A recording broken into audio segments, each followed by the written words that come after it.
So the Aam Aadmi Party says this is a cock and bull story. It's completely made up. Sanjay Jha is with me in the studio tonight, co-founder of HamaraCongress.com. He's taking on Shazia Ilmi of the Aam Aadmi Party. Ranjana Kumari, Director of Social Research, Center for Social Research. Ashish Nandi, Delhi citizen and very well-known sociologist. A.K. Verma, former IPS officer, former Raw Chief of India. Sabha Naqvi, political editor of Outlook. Newshour viewer Shreya Ghoshal from Kolkata. NP Tiwari. Shreya Ghoshal, a teacher from Kolkata. NP Tiwari, a banker from Chandigarh. KTS Tulsi, senior advocates. Big panel tonight and a big issue. Shazia, how can you just dismiss what the Delhi police is saying? Well, the post-mortem report clearly contradicts the statements of the eyewitnesses and that of the RML doctors. When we see the footage, and these eyewitnesses have actually produced evidence, and there's just not two of them, the photojournalists too who produced documents as well as video of how they actually assisted Subhash Tomar ji when he collapsed. If indeed he was hit and severely injured, why was he a part of the police team still chasing protesters away? And also when Yogendra and Pauline, who were at the scene, were actually assisted and helped him take his chest guard off, and assist him in taking him to the hospital. Why didn't any police come to help? Why is death of a worthy constable being used to politicize and convolute the whole story? Why are we being dragged into this vortex of controversies and accusations? Pauline Why was are we not talking about the real issue? Pauline was at the spot. In fact, you can see there in those pictures. You can see there Pauline helping. She's standing there right behind. She's actually helping Tomar in his last moments are there. Pauline, can you tell us what was the situation like before Constable Tomar collapsed on Sunday evening? What happened when you came in around that time? Actually, the police were chasing the mob, the crowd. And and we saw that the crowd was too far away when Mr. Tomar fainted over there. And when we saw him over there, lying over there, we rushed with our friends over there, and I called this Mr. Tomar. Uncle ji आपको मेरी आवाज़ सुनाई दे रहे हैं? तो अगर मेरा आवाज़ सुनाई दे रहे तो सांस लेने की कोशिश कीजिए. तो एकदम से वो अनकॉन्शियस हो गए थे, वॉमिटिंग भी हो रहा था, तो हमने उसको लेटने दे दिया था. तो फिर मैंने कहा कि कोई एम्बुलेंस तो बुलाओ, यहाँ पे खड़ा क्यों देख रहे हो, कोई एम्बुलेंस तो बुलाओ. तो वहाँ पे कोई नहीं था एम्बुलेंस बुलाने के लिए. तो हमने कहा कि थोड़ा साइड में रखेंगे उसको, क्योंकि क्या पता फिर भी आ सकते हैं वापस. तो हमने उसको एक जगह पे रख दिया था. फिर ये योगेंद्र जो है, उन्होंने देखा था पीछे ये दिल्ली पुलिस का गाड़ी है, एक गाड़ी थे, दो गाड़ी थे मेरे ख्याल से. तो उन्होंने वहां से वहां तक गए थे, योगेंद्र वहां तक गए थे उसको बुलाने के लिए. फिर ये दिल्ली पुलिस के गाड़ी आ गए, फिर योगेंद्र और ये कुछ पुलिस वाले उनको लेके गए थे. फिर बीच में ऐसे हुआ था कि जब मैं उसको गोद में ले रही थी, तो हमने उसकी जैकेट भी खोल दिए थे, फिर शर्ट का बटन भी निकाला था. तो वहां पे कोई इंजरी कुछ भी नहीं था, कोई चोट भी नहीं लगा था, बस पसीना ज्यादा आ रहे थे उसको. So, bottom line is this. What is established is two things.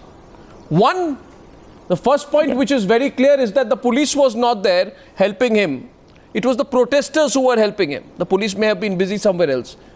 Second point is, was there an attempt to simply, in this particular incident, Sanjay Jha, is it an attempt to say that all the protesters are violent, that they are responsible for the death of, what the Aam Aadmi Party is saying is that there is an attempt at brushing all the protesters as potentially extremely violent, out of control, etc., especially those from the Aam Aadmi Party. Your response to Shazia? Okay, first and foremost, Arnav, it establishes actually three things. Number one, the protest was peaceful, was actually being done very well by students and young kids who cared for what happened in Delhi. It went for a complete spin when the great Mr. Arvind Kejriwal, Mr. V.K. Singh, I heard him some time ago, and Baba Ramdev took over the entire, I would say, a very peaceful and a very emotional demonstration of feelings and hijacked it into a political drama. What proof do you have to back that up? Well, what proof do you have to back that up? Let me tell you, there's an FIR filed against them. No, one second. According, FIRs,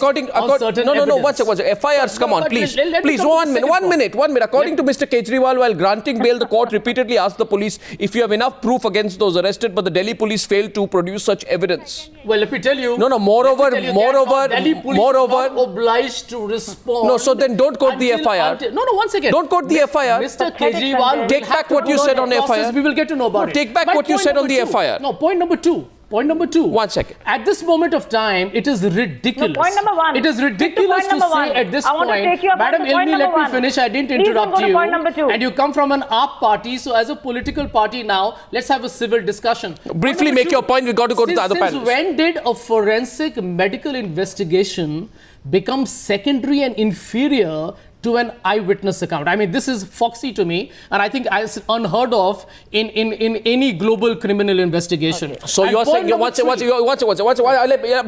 you go to point number 3. You haven't heard of Shopian, Batla House. 1 minute, let her respond.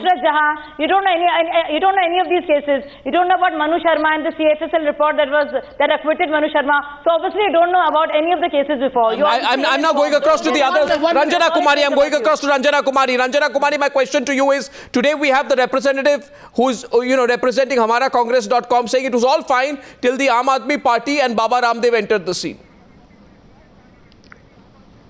Well, Arnav, this is really a sad state of affairs. Now this blame game has started, and also trying to ridicule and trying to really defame the protest which was done by really angry young people in the country, instead of really appreciating, supporting and also responding to it in a positive manner. This is really sad. One thing, the first day, ask these people, first day when they started water cannon, they started chasing the young boys and girls, 15, 18, 19, 21-year-olds, girls, when they were chasing them, were they violent on the first day? On the second day, what are they talking about? Why are they trying to kind of, villain out of innocent young people who are protesting because they are angry? It is a cumulative anger. It is anger that system is not doing anything, and these people, are they against the young protesting who's democratic political people points? of our country? This is what police is trying to police. One minute. Who's scoring political points? Sabha Naqvi, I'm going to you. 1 second. Is the government trying to score political points by saying essentially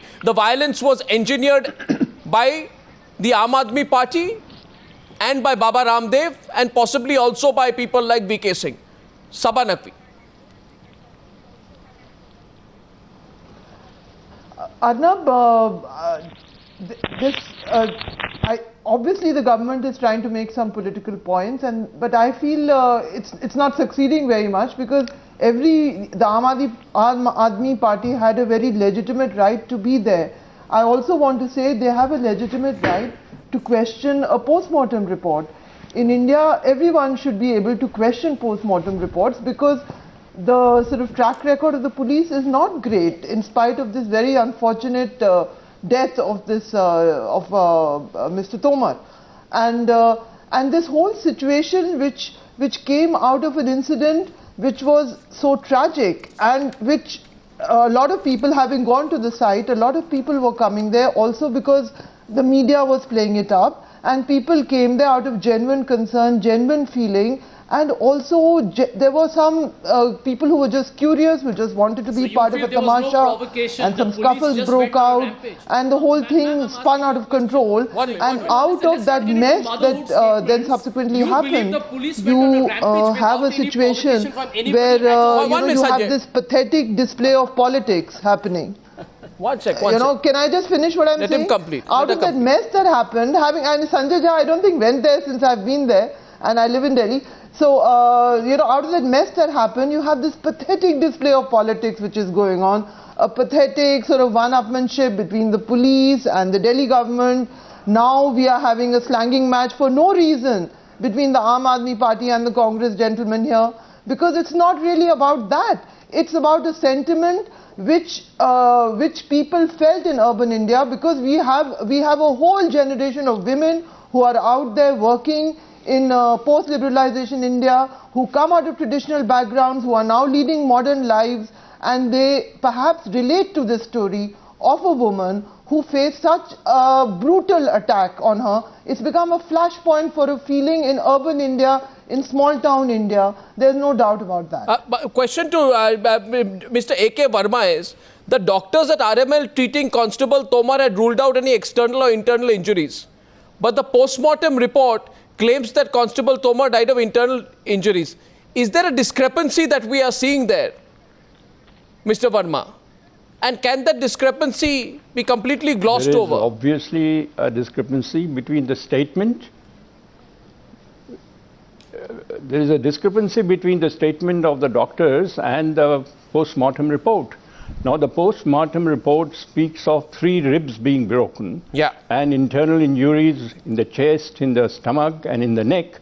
Now, these cannot be created artificially, so the doctors have to explain how do they explain the existence of these injuries which have been reported in the post-mortem.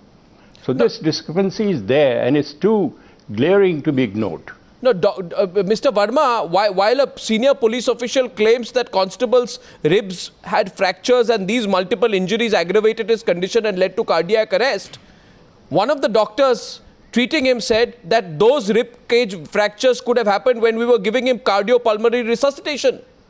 Resuscitation. So, you know, I'm not sure of the facts here unless some... No, 1 second, Sanjay. Before you respond, I want to put 2 and 2 together. Yeah. Do they add up? I'm asking a very senior police official. Sir, do they add up?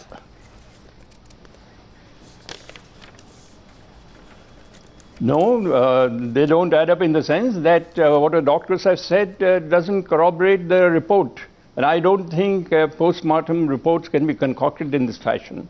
And there is an inquiry which has been ordered. I'm sure it's going to establish what are the facts, whether what the post-mortem report says represents the facts, and if it doesn't, then it's a very serious thing, and whether what the doctors have claimed, that is a fact.